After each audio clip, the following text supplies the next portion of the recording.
Welcome to the law offices of Mary Kennedy. Today we are going to discuss about what next after I file the 485. What do I do?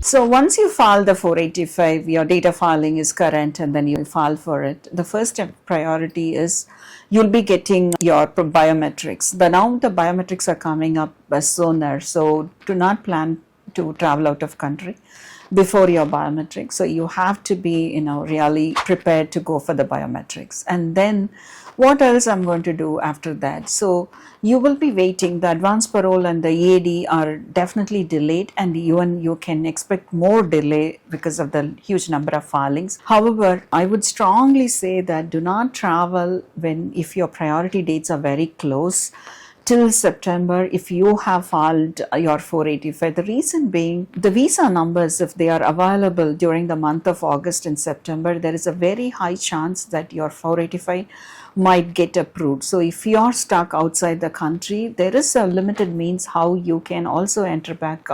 But then if you have an advance parole and then you travel based on that, it's much easier even after your green card gets approved when you're out of country. So there is a very detailed process. So please, if you're planning your travel, make sure you are making all those prior arrangements. And one more important criteria, once you have your advance parole, the most important question people ask is, still I'm continuing to be your H1B. See, I always personally advise people to maintain your non-immigrant status till you get your final green card, or at least 180 days after your 485 has been filed.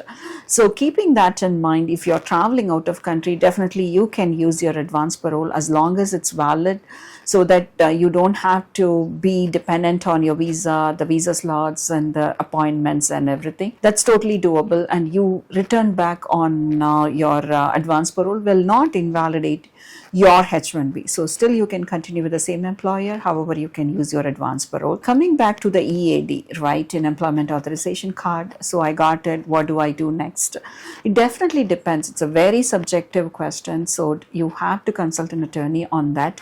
However, the one of the more important timeline you have to keep in mind is, once you file the 485, you have to wait for 180 days before you change your employer who was applied for your 485. That's very, very important for you. Even any other, sometimes it's very exciting that you had waited this long, so I have a very good offer, so why don't I switch to that employer using my EAD card? That's something that you should not be doing it till you pass your 180 days. And then as long as it's the same or the similar type of occupation that you are applying for, then you are fine. You have to go detail into it, because there are so many associated details, whether you have to file another 485J, on what criteria. Sometimes, you could have filed your 485 based on an EB3.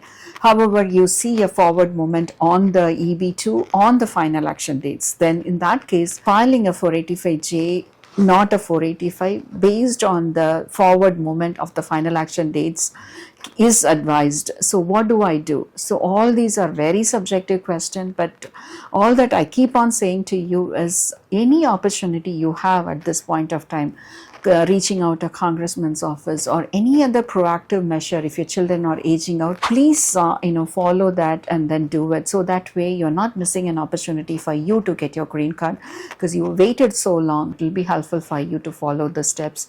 And please leave us any comments, and if any other questions, we can always address it to you. Thank you.